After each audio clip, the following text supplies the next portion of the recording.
Gentlemen, it's official. After years of speculation, months of memes, and weeks of leaks, Counter-Strike 2 is real. And if you're lucky enough, you can play it right now. While the rest of us open and close the game, huffing that sweet hopium that our beta invite is just one reboot away. I've been a fan of Counter-Strike for most of my life, enjoying classics like Door Stuck and the bee-hopping skills of Foon long before I touched the game myself. So it's no surprise that this CS2 announcement is made for somebody exactly like me, a sick fuck that's looking forward to getting 16-0'd on Dust 2 RTX edition for another 100 or so hours. But there are a lot of well-adjusted individuals who played CSGO and walked away from the game, going on to start families, becoming upstanding members of their communities, or even touch some grass. And all I can think is, how can CS2 improve on the faults of CSGO to better corrupt these people on a mass scale into becoming hard-stuck silver noobs? I'm sure that many of you are skeptical right now. Why should Counter-Strike try and appeal to a new audience? Well, simply, the more the merrier. Currently, CSGO has close to 1 million players on an average day, but those are rookie numbers, and I know that we can pump those numbers up. More players means better skill distribution, meaning fairer games and a better experience, especially for the newer players that are hard stuck at those MLG silver ranks. So now you're probably thinking, why would I want White Monster sipping Uncle Joe to get into Counter-Strike? But again, I think you're asking the wrong question. We should be asking ourselves, why isn't Uncle Joe already bee-hopping from Ivy out middle and through our connector? To CS veterans, it's very clear that Counter-Strike is the single greatest tactical first-person shooter ever made, and CSGO was an excellent addition to that formula. For many new players though, that isn't clear from the get-go. Counter-Strike has a very high skill ceiling, and in comparison to other modern shooters, it has a very high skill floor as well. Simple things like moving and shooting at the same time are heavily punished, while other modern shooters reward you for playing that way. Not playing the objective won't just get you yelled at in the lobby, it'll get you straight kicked. Frankly, none of that should change, and it absolutely doesn't need to in order to incentivize new people to play the game. If it did, CSGO would have died years ago. The fundamentals of Counter-Strike that can feel counterintuitive or clunky at hour 1 are what makes it feel so great to play at hour 100. Calling for sweeping changes to the fundamentals of Counter-Strike is as counterproductive as people who think that the Souls game should have a baby mode added. Removing the core of what makes the game special in order to appeal to the widest audience possible is stupid and short-sighted. CS fans want to boot up CS and play CS, and the people who boot up CS expecting Overwatch are as dumb as the people that go to Taco Bell and mauled at the lack of chicken nuggets. Not to sound global elitist about it, but the game is better off ignoring the people that want CS2 to be a fundamental rebuild of what it means to be Counter-Strike. Most of these people would be better served playing a different game instead of trying to change a nearly 30-year-old successful series. People who want the game to have abilities or waifus like Valorant can just play Valorant. So if CS2 shouldn't change the fundamental core of Counter-Strike, what should it change in order to appeal to the greatest amount of people?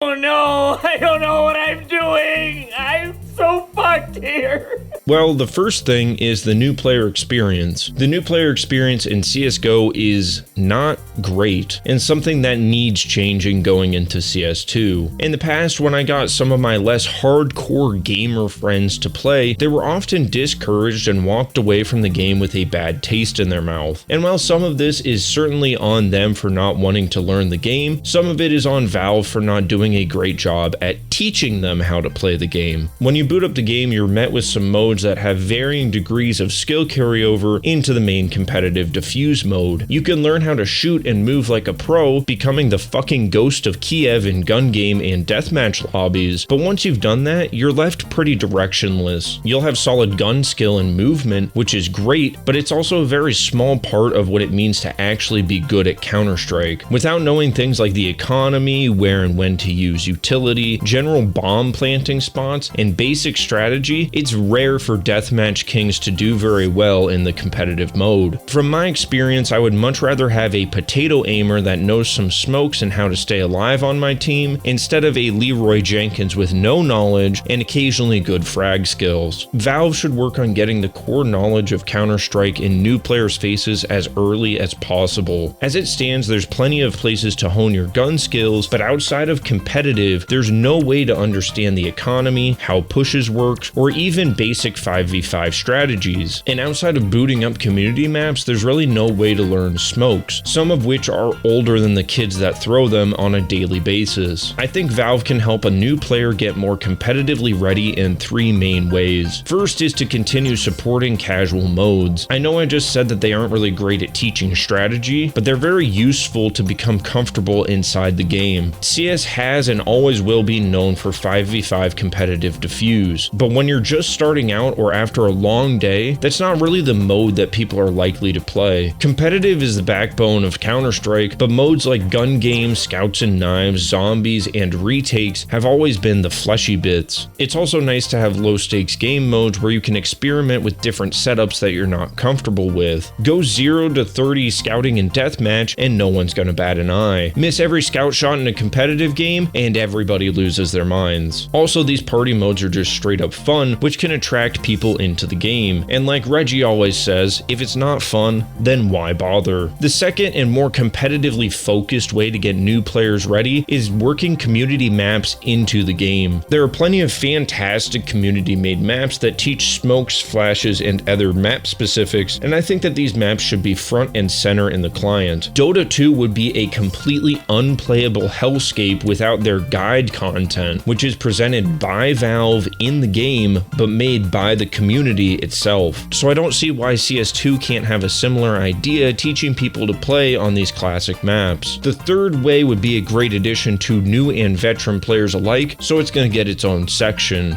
I'm Gabe Newell and welcome to Dota 2. In late 2017, as a part of the 7.07 patch, Dota 2 was given the Turbo Game Mode, and it's easily one of the top 5 decisions Valve has ever made. The mode lives up to its name, speeding up the rate that you earn levels and how fast you earn gold, making games substantially shorter without really compromising the core Dota experience. Without this mode, my friends and I would have never came back to the game, and at this point, Turbo may as well be the official standard mode for us. It's a lot easier to convince somebody to sit down for a few 15 to 30 minute matches instead of an hour plus for a single match of pure cock and ball torture. I think it would be smart for CS2 to add something similar. It's something I wanted from CSGO for years. A standard 5v5 playlist with nearly the same rules as standard Counter-Strike, but less rounds and no ranks. Sometimes I just want to sit down and practice on a map without the full-time commitment of a 30-round ranked game. Outside of customs, there's no way to have a short CS experience except for the casual mode, which outside of memes is a terrible rendition of what Counter-Strike is all about. Huge 10v10 teams, free armor every round, no team damage, and absolutely no strategy. I've had some great laughs in casuals, so I don't want it removed, but please, Valve, for the love of God, give us a casual 5v5 experience. It's a fantastic way for new players to figure out how the game works in a much less stressful environment than full-on competitive matches. And it's also great for a guy like me who is rich in neither time or money, but would still like to play a real CS experience, not 10v10 deathmatch with rounds and a bomb. Call the fire department.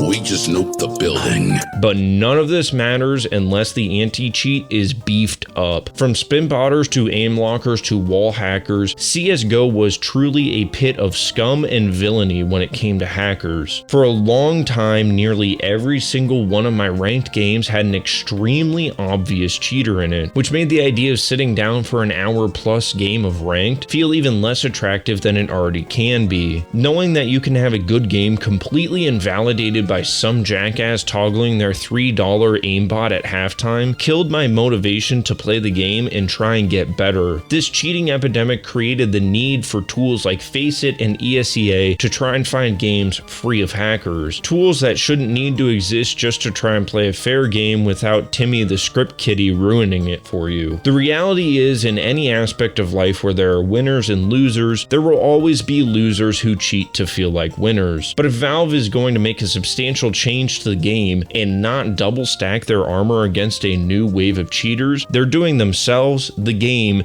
and certainly the community a massive disservice. With these small changes, I think that Valve can get new and returning players in while retaining what makes Counter-Strike unique. I'm very excited for CS2, and I hope that they do add some of these things because a lot of them the community has been asking for years. But there's also many more things that Valve could do to make CS2 the best that it could be. This is just a short list that I could think of. Did I miss any other good ideas? Let me know in the comments. And in the meantime, I've got a beta key to try and catch, so I'll see you all in the next one. That's right, we're Japanese.